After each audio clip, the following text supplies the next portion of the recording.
उषा एक गरीब वडापाववाली होती. तिचा नवरा अपंग होता, त्यामुळे ती रस्त्यावरती वडापाव करून विकायची. वडापाव, गरमागरम वडापाव. खूप कमी लोक तिचा आवाज ऐकून तिच्याकडे वडापाव खायला यायचे. उषाचे वडे स्वादिष्ट असायचे. ती प्रत्येक वेळी निराश होऊन घरी यायची. काय झालं? आज पण काही खास विक्री नाही झाली का उषा? समजत नाही काय होतंय ते. आजकाल लोक वडापावच खात नाहीयेत. आई, आजकाल लोक मॅगी, फ्रँकी, पिझ्झा, वडापाव हे खातात. जर हे असंच चालत राहिलं तर आपलं घर कसं चालणार आहे? काही ना काही नक्की होईल, तू चिंता नको करूस. आई, तू दुसरी कोणती गोष्ट का नाही विकत, जसं बर्गर किंवा पिझ्झा? मला ते सगळं बनवायला नाही येत. मला तर फक्त वडापावच बनवायला येतं. तर मग आपल्याला वडापाव मध्येच काहीतरी नवीन करावं लागेल. उषा परेशान होती, कारण दिवसेंदिवस तिची आमदनी घटत चालली होती. दुसऱ्या दिवशी उषा घरातून लवकर बाहेर निघाली. वडापाव, गरमागरम वडापाव. ती खूप वेळापासून ओरडत होती, पण कोणीही तिच्या वडापावच्या गाड्यावरती आलं नव्हतं. आज एवढी गर्दी आहे, पण कोणताही ग्राहक माझ्या गाड्यावरती नाही आला. उषा अजून जोर जोरात आवाज देऊ लागली. वडापाव, गरमागरम वडापाव. उषाचा आवाज ऐकून तिचा जुना ग्राहक तिच्या जवळ आला. किती वडापाव देऊ संजय? काकू, एक वडापाव द्या बरं. तुम्ही किती वेळेपासून आवाज देतायत, कोणी वडापाव घ्यायला येतच नाहीये. यामुळे मी आलो. मला वाटतंय तुम्हाला वेगळ्या प्रकारे वडापाव विकावा लागेल.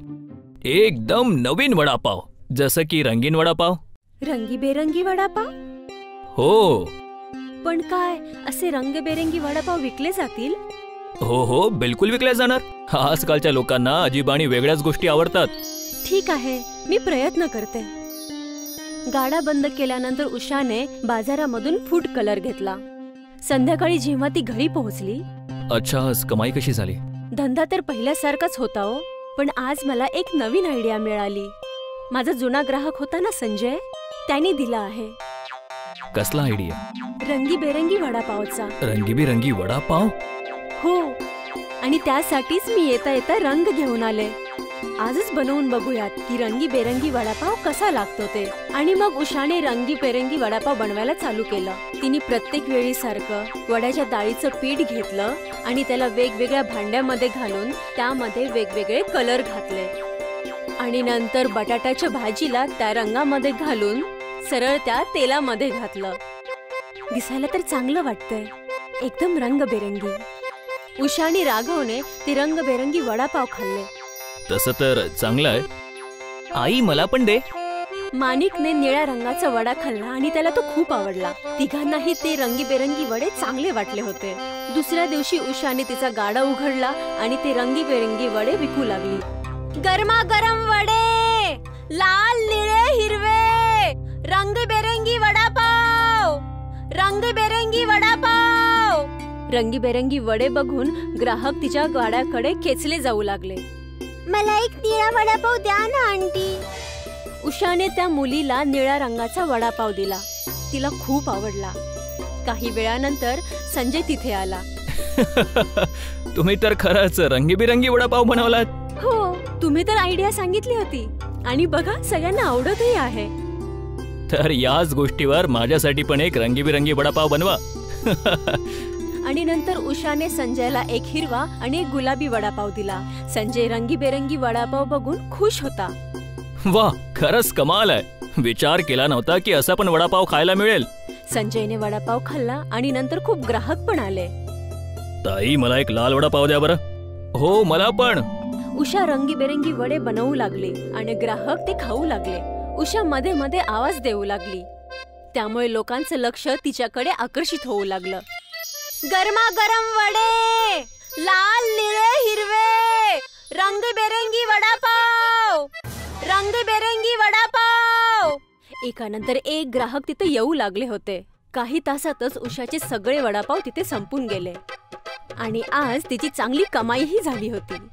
ती खूप आनंदात घरी परतली. आज खूप चांगला धंदा झाला आहे. सगळे वडे विकले गेले. अरे वा, खूप चांगली गोष्ट आहे. उद्यापासून मला जास्त वडे बनवावे लागतील. ग्राहकांना रंगीबेरंगी वडापाव खूप आवडलेत. खूप चांगली गोष्ट आहे. आता तर तू खुश आहेस ना? हो, खूप खुश आहे. दुसऱ्या दिवशी पण तेच झालं. उषाचा गाडा चालू होताच ग्राहक तिथे रंगीबेरंगी वडापाव खायला येऊ लागले आणि आज फक्त 2 तासातच सगळे वडे तिथे संपून गेले. रंगीबेरंगी वडापाव प्रसिद्ध झाला होता आणि उषा रोजच्यापेक्षा जास्त कमाई करू लागली होती आणि आता तिचा परिवार खूप संतुष्ट होता. उषा मोठ्या हॉस्पिटलमध्ये राघवचा उपचारही करू लागली होती आणि आता ती गाड्याच्या ऐवजी एका दुकानामध्ये रंगीबेरंगी वडापाव विकू लागली होती. रोज उषाच्या दुकानासमोर ग्राहकांची गर्दी होऊ लागली आणि जवळच एक डोसा सेंटर होतं मोहनचं, ज्याचे ग्राहक उषाच्या रंगीबेरंगी वडापावकडे खेचू लागले. अरे माहित नाही या रंगीबेरंगी वडापावने लोकांवर काय जादू केली आहे. माझे तर सर्व ग्राहक पळाले. मला हिला धडा शिकवावाच लागेल. त्या दिवशी जेव्हा उषाचे लक्ष नव्हतं तेव्हा मोहनने उषाच्या हिरव्या बेसनमध्ये मिरची मिसळली. आता बघतो की लोकांना तुझा रंगीबेरंगी वडापाव कसा आवडतो ते. आणि पुन्हा मोहन त्याच्या दुकानाकडे निघून गेला. उषाला हे काहीच माहित नव्हतं. तिने प्रत्येक वेळी सारखं वडा बनवायला चालू केलं आणि आपल्या ग्राहकांना दिलं. वा ताई वा, हे तर एकदम वेगळं आहे. ते पण लाल तिखट. एकदम मजा आली आहे. हे ऐकून उषा आणि तिचा वडा चाखला. तिला समजलं लाल रंगामध्ये मिरची मिसळली आहे. नक्कीच कोणीतरी मिरची पावडर मिसळली आहे. पण माझं नशीब चांगलं आहे की माझ्या ग्राहकांना ते सगळं आवडलं. रंगीबेरंगी वडापाव, तिखट लाल वडापाव. आणि पुन्हा उषाच्या दुकानासमोर गर्दी चालू झाली. सगळ्यांना नवीन लाल तिखट वडापाव खायचा होता. अरे मोहन, हे तू काय केलंयस? अरे देवा, माझं तर नशीबच खराब आहे. उषाचा लाल तिखट वडा पण विकला जात होता हे बघून मोहनला खूप जास्त राग येत होता. उषाची चांगली वेळ चालली होती, त्यासाठी तिचा वाईट विचार करूनही तिचं चांगलं चाललं होतं. हा कबीर आहे, कबीर सिंग. कबीर सिंग आहे तर इंडियन. तो त्याचं शिक्षण घ्यायला US ला आला आहे. आजकाल कबीर सिंग उदास आहे, पैशांच्या कमी असण्यामुळे. हे कबीर, मी तुझ्यासाठी एक नवीन जॉब शोधलाय. अरे इथे जवळ एक बर्गर जॉइंट आहे. तू आजच जा, नाहीतर दुसरा कोणीतरी तो नोकरी घेऊन घेईल. नाही यार, चिंता नको करू, मी आजच जाणार. कबीर सिंग बर्गर जॉइंट मध्ये गेला आणि त्याला ते काम मिळालं आणि त्याच दिवसापासून त्याने काम करायला सुरुवात केली. बर्गर बनवायला त्याला येत तर नव्हतं, पण हे खूप सोपं होतं. त्याने बर्गर बनवणं खूप लवकर शिकला. Your order ma'am. Thank you. Kabir Singh खुश होता कारण त्याला पैसेही मिळत होते आणि फुकटचं जेवणही. काही दिवस कबीर सिंगचे खूप चांगले गेले. परत नंतर त्याला ते बोर झालं. त्याला ते मसाला नसलेलं जेवण जेवणं त्याला जास्त आवडलं नाही. अरे तुम्ही लोक बिना मसाल्याचं जेवण कसं जेवू शकता? Why don't you like this? नाही, मी ऍक्च्युली बोर झालोय. दुसऱ्या दिवशी कबीर बर्गर जॉइंट पोहोचतच होता, पण त्याचं लक्ष मॅगीच्या पॅकेटवरती गेलं. आज बर्गर सोडून मॅगी खाऊया. कमीत कमी हे टेस्टी तर असेल. कबीरने एक मॅगीचं पॅकेट विकत घेतलं. तो रोजच्या प्रमाणे बर्गर जॉइंट वरती काम करू लागला. रात्रीच्या वेळी ज्यावेळेस जॉइंट्स बंद झालं त्यावेळेस सारे कामगार आपापले बर्गर बनवू लागले. तेव्हा कबीरने स्वतःसाठी मॅगी बनवली आणि खूप चवीने खाल्ली. त्याच दिवसापासून कबीर कधी बर्गर खात होता तर कधी मॅगी. तो खुश होता. एक दिवस बर्गर जॉइंट वरती जास्त कस्टमर्स नव्हते. कबीर फ्री होता. त्याने विचार केला की काहीतरी नवीन बनवूयात का. त्याने त्याच्या बॅग मधून मॅगी नूडल्स बाहेर काढले. Today again Maggi. What's happen to you Kabir? अरे नाही भाऊ, आज तर मी काहीतरी वेगळं बनवणार. कबीरने बर्गरचे बन कापले आणि मॅगी बनवली आणि परत मॅगीला बर्गरच्या पॅटी मेकिंग मशीन मध्ये टाकलं. त्याने मॅगीची पॅटी बनली. अरे हे तर नुसतं गोल आहे. वाह वाह, क्या बात आहे. कबीर आनंदी झाला. त्याने अजून एक मॅगीची पॅटी बनवली. Wow, this dish looks so delicious. Even I want one. Kabir आणि त्या फॉरेनरने मिळून मॅगीचा बर्गर बनवला आणि ते खाऊ लागले. दोघांनाही तो बर्गर खूप आवडला. कबीर, दिस is awesome. I want one more. कबीरने 2 अजून मॅगी बर्गर बनवले. दोघांनी खूपच चवीने खाल्ले.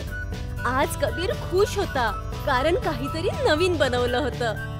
काही दिवस निघून गेले आणि परत बर्गर जॉईंटचा मालिक कबीर जवळ आला. त्याने मॅगी बर्गरची तारीफ ऐकली होती आणि त्याला ही मॅगी बर्गर खायचा होता. कबीरने त्याच्यासाठी ही मॅगी बर्गर बनवला. Just good. Add to this menu. I will give you 10% commission.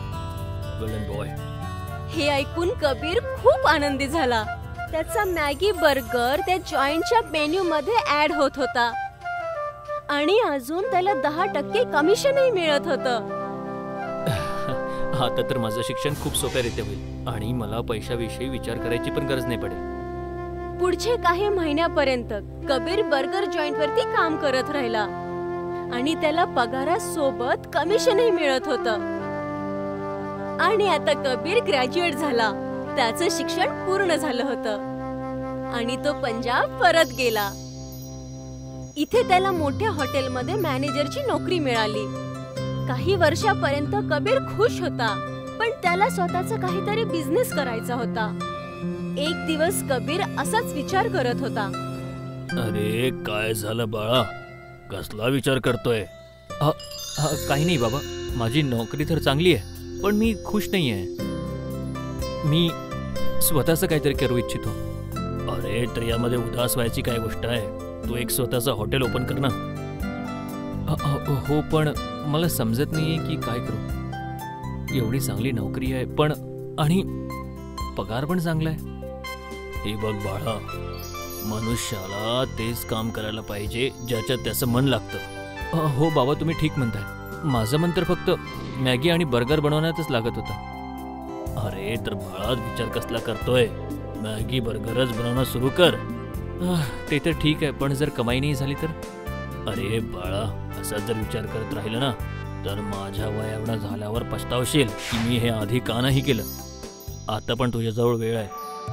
नोकरीचं काय, ते तर वापस पण मिळणार. ठीक आहे बाबा. कबीरच्या वडिलांनी त्याला प्रोत्साहित केलं, पण तरी पण कबीर घाबरत होता कारण तो एका मोठ्या हॉटेलचा मॅनेजर होता जिथं त्याची कमाई चांगली होती. पण आता त्याला सगळं पहिल्यापासून चालू करायचं होतं. असो, त्याने एका गर्दी असलेल्या ठिकाणी एक दुकान रेंटवरती घेतलं आणि इथे त्याने त्याचा मॅगी बर्गरचा बिझनेस सुरू केला. हा कसला बर्गर आहे? हे ऍक्च्युली मॅगीचा बर्गर आहे, जे खूपच टेस्टी आहे. एकदा खाऊन तर बघा. ठीक आहे, एक द्या. पहिल्या काही दिवसापर्यंत कबीरचं दुकान काही चांगलं नाही चाललं, पण नंतर हळूहळू त्याचं दुकान चांगलंच चाललं. कॉलेजची मुलं मॅगी बर्गर खाण्यासाठी लांबून लांबून येऊ लागले. कबीरने त्याचा स्टाफ वाढवला आणि मॅगी बर्गर मध्ये त्याची व्हरायटी वाढवली. Cheese Maggi burger, Schezwan Maggi burger. मग आता तर काय, कबीरचा स्टॉल तरुण मुलांचा एक फेवरेट ठिकाण झालं होतं. 6 महिन्यामध्ये कबीरने अजून एक ब्रँच ओपन केली आणि एका वर्षामध्ये अजून 3 ब्रँचेस. कबीरचा मॅगी बर्गर कमालच करून गेला. कबीरने त्याच्या सगळ्या परिवाराला कामाला लावलं. त्याचे सगळे भाऊ, कझिन्स सगळे एकाच कंपनीत काम करत होते, बर्गर सिंग. फक्त 6 वर्षामध्ये कबीरचा बर्गर सिंग एक खूप मोठा फूड चेन बनला होता. भारताच्या 30 शहरांमध्ये त्याचे ब्रँचेस ओपन झाले होते. आता कबीर आणि त्याचे वडील एका मोठ्या काचेच्या बिल्डिंग मध्ये राहत होते. बाळा, आठवते तुला ती रात्र ज्या दिवशी तू खूप उदास होता? हो बाबा, मी ती रात्र कशी विसरू शकतो? जर त्या दिवशी तुम्ही मला सपोर्ट नाही केला असता ना तर आज आपलं बर्गर सिंग नसता.